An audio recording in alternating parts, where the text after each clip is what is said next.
Oi, pessoal! Quero começar esse vídeo trazendo uma parte lá do início do livro, onde ele fala o que diz. Nada real pode ser ameaçado. Nada irreal existe. Nisso está a paz de Deus.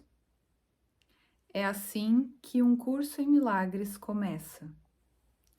Ele faz uma distinção fundamental entre o real e o irreal, entre conhecimento e percepção. Conhecimento é verdade e está sob uma única lei, a lei do amor de Deus. A verdade é inalterável, eterna e não é ambígua. É possível não reconhecê-la, mas não é possível mudá-la. Ela se aplica a tudo o que Deus criou e só o que Ele criou é real. Está além do aprendizado, porque está além do tempo e do processo. Não tem opostos, não tem início e não tem fim. Simplesmente é. Essa parte, né, onde ele traz aqui, nada real pode ser ameaçado, nada irreal existe, nisso está a paz de Deus. Ele está dando uma afirmação, ele não tá trazendo uma coisa que talvez seja, ele está dizendo, essa é a verdade da existência, né? Isso quando a gente chega na metafísica de um curso de milagres, quando a gente entra em contato com essa frase, em algum momento tu olha para isso e pensa, eu sei que é isso. Eu não sei, não compreendo, não sei o que isso significa, mas eu sei que isso é assim. Porque em algum momento a consciência ela questiona esse mundo, ela traz assim, ó, tem que ter alguma coisa além disso, tem que ter alguma coisa que existe que está além dessa percepção aqui, que é o que ele traz, é o conhecimento. O que é o conhecimento, né? O conhecimento é onde tudo é conhecido. E o que que é isso, né? Isso é Deus. Isso é esse símbolo que ele diz que não é ambíguo, né? Não é, ele traz essa palavra, né? A verdade é inalterável, eterna e não é ambígua, ou seja, não tem interpretações, não tem duas coisas para não ser conhecida. Então é uma única coisa. E aí, essa parte onde ele fala aqui, ó, está além do aprendizado, porque está além do tempo e do processo. Então, assim, a consciência não pode achar que ela precisa entender o que é o nada real pode ser ameaçado, ou achar que isso vai levar um tempo, vai ter um processo para isso ser aceito. E não é assim, né? Ele traz aqui, ó, isso pode ser aceito a qualquer momento, em qualquer instante. Só que a consciência, né, muitas vezes a gente resiste muito a aceitar só isso. Por quê? Porque para a consciência a percepção é mais real. É nisso que ela está acreditando agora, né? Ela acreditou num pensamento de separação e aí fez as imagens aqui, porque achou que fez alguma coisa de errado contra Deus. Então, imaginando isso, ela fez as imagens para pensar que agora as imagens é a sua existência, né? Então, aqui, a consciência, né? Penso que está dentro do corpo aqui, e aí parece que isso é mais real para mim.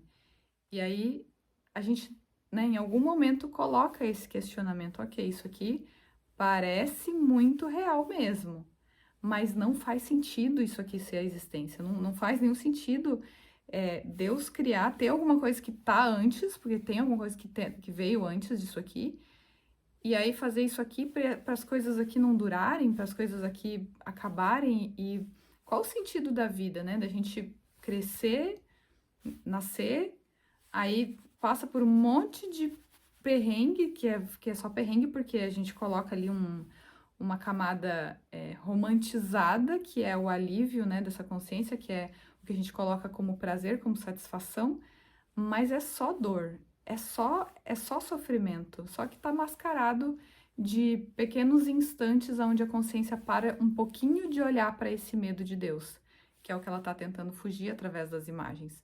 Então, em algum momento, a consciência questiona essa existência e traz aquilo que ele coloca, né? Deve haver um outro jeito.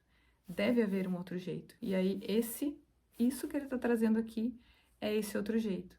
Só que a gente não pode colocar isso como se fosse algo intelectual, né? Algo que a consciência vai aceitar, mas de dentro de um corpo ainda, que é isso que a gente fica tentando fazer, né? No início, quando a gente chega, a gente pensa que é uma pessoa que tem que aceitar o nada real pode ser ameaçado. Só que se nada real pode ser ameaçado, o que é o corpo? O corpo é isso que pode ser ameaçado. O tempo todo aqui, esse corpo pode sofrer uma coisa aqui, eu posso ir ali na rua, alguém, sei lá, enfiar uma faca na barriga e eu morro. Então, isso aqui é ameaçável. Então, isso aqui não é real, não faz parte do que existe. E aí é nisso que ele traz, né? O mundo da percepção, ele continua, né? O mundo da percepção, por outro lado, é o mundo do tempo, da mudança, dos inícios e dos fins. Ele se baseia em interpretação, não em fatos. É o mundo do nascimento e da morte, fundado sobre a crença na escassez, na perda, na separação e na morte. Ele é aprendido mais do que dado, seletivo nas ênfases que dá à percepção, instável em seu funcionamento e impreciso em suas interpretações. Então ele traz, né? Aqui o mundo é o mundo do nascimento e da morte, é o início, é o mundo, né, do o que parece iniciar e parece ter fim, iniciar e parece ter fim. Por quê? Porque a consciência ela não se sustenta se ela não tiver esse aparente ciclo que vai de um ponto ao outro, mas é a mesma reencenação, né? A consciência ela está reencenando a mesma coisa incessantemente através de nós aqui, enquanto a gente não questiona essa percepção e vai para fora dela, né? Que esse é o convite de todo o treinamento aqui, né? A consciência colocar a confiança e a fé na realidade e aí olhar para esses bloqueios, né? Olhar para tudo o que é trazido aqui como uma forma de observação para retirar a identificação com isso. E em primeiro lugar vem o corpo. O corpo não pode ser a existência. Então, eu preciso olhar para essas interpretações, para o que ele traz aqui, né?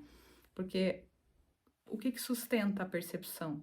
São as interpretações das crenças, né? A consciência acredita em culpa, medo e punição, disso vem todas as outras crenças, vem todas isso que a gente pensa, né? A rejeição, a falta, a, a, a certeza de ser sem valor, a inferioridade, todas essas crenças, elas vêm desse único pensamento de separação e dessas crenças que surgem disso, de culpa, medo e punição. Então, ela interpreta o mundo agora a partir dessas crenças, porque ela esconde isso, para não olhar para isso, agora parece que é o mundo que me causa alguma coisa. Então, a gente está o tempo todo mantendo essa interpretação. Não sou eu que me sinto separado, né? Não sou eu que estou me sentindo separado, estou me sentindo errado aqui.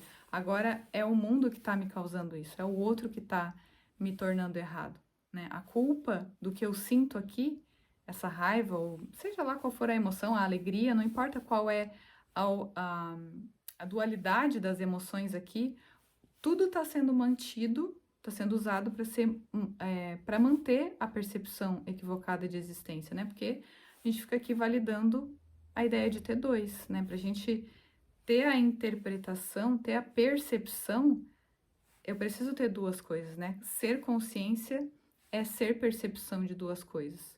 Então, o que ele está trazendo aqui é que a gente acabe com a percepção de dois, né? Que a gente saia da percepção equivocada e aceite o que ele chama de percepção corrigida, que é o Espírito Santo, que nada mais é do que esse início aqui, do que esse início de que nada real pode ser ameaçado.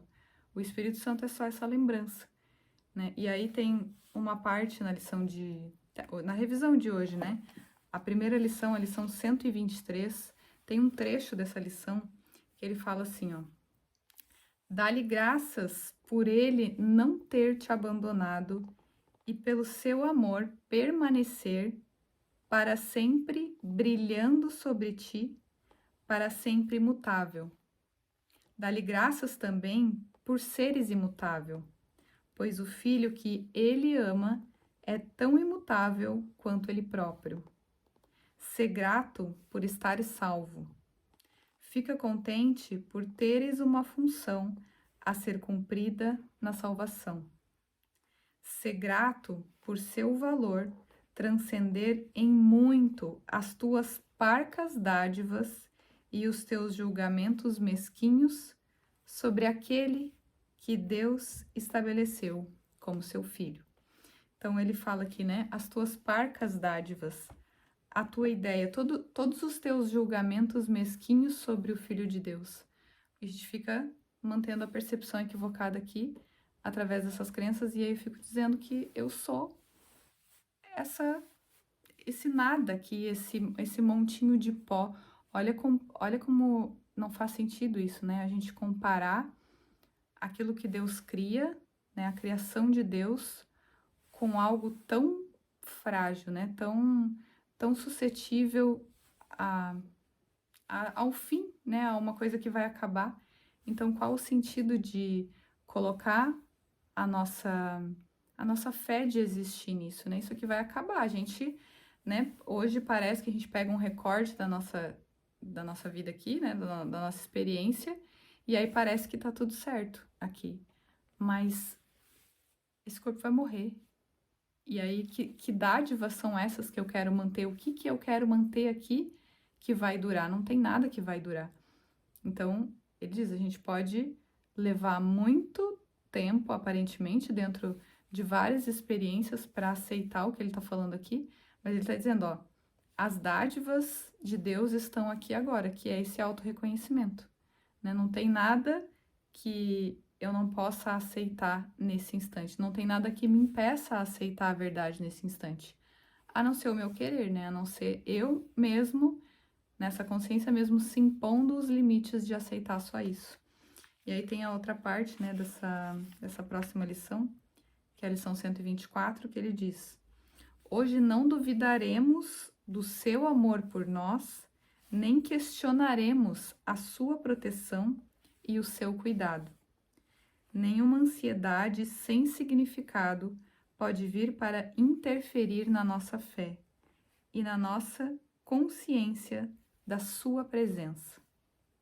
Somos um com ele, hoje em reconhecimento e lembrança. Nós o sentimos em nossos corações. Nossas mentes contêm os seus pensamentos. Nossos olhos contemplam a sua beleza em tudo o que olhamos. Hoje vemos apenas o que é amoroso e amável. Então ele fala, né? Nós o sentimos em nossos corações. Ele está trazendo um símbolo aqui, né? A gente não vai sentir Deus como se fosse sentir um quentinho, sentir alguma coisa no corpo, como se o corpo tivesse que sentir alguma coisa para eu dizer que eu tô com a mente em Deus. E não é isso, né? É um estado abstrato da mente, né? A mente não pode colocar um rótulo, ela não pode colocar uma luz, uma coisa que é uma definição. A confiança e a fé, ela precisa ser deslocada para esse lugar onde não tem palavras, não tem algo que está sendo dito. É algo que simplesmente é aqui agora, assim, ó, que nem ele fala lá no início, né? Simplesmente é. Então eu coloco a minha confiança nisso, e aí o que vai acontecer com a consciência que permanece nisso, né? Todos os pensamentos que forem diferentes daquilo que é essa confiança nisso, a consciência vai olhar para isso que é o perdão, né? Vai olhar para isso e vai dizer, não. Não é que vai dizer, né? Porque também não é uma fala, não é uma coisa que a gente fica mantralizando, mas é uma certeza. Se eu tô colocando a certeza de existir como Deus, então o que é esse pensamento de impotência que pula aqui, né? O que é esse pensamento de rejeição? O que é esse medo? O que é essa insegurança? O que é essa euforia, né? Seja bom ou seja ruim, seja uma raiva ou seja uma satisfação. O que é isso? Isso simplesmente não é a existência, isso só não existe, isso só isso só não faz parte do que eu sou. Isso é a mente que está descansando e aceitando a realidade como ela é. Ela só não está misturando o conhecimento com a percepção, não está confundindo uma coisa com a outra. E isso é o que ele traz, que é apenas essa lembrança, é apenas isso que a gente precisa colocar como um treinamento durante todo o dia. Por isso essa revisão, né, traz essa lembrança para a gente colocar de hora em hora, né, para trazer a lembrança de que eu simplesmente sou um com Deus, né? Eu permaneço como Deus me criou. Então é isso, esse é o vídeo de hoje. Um beijo e tchau!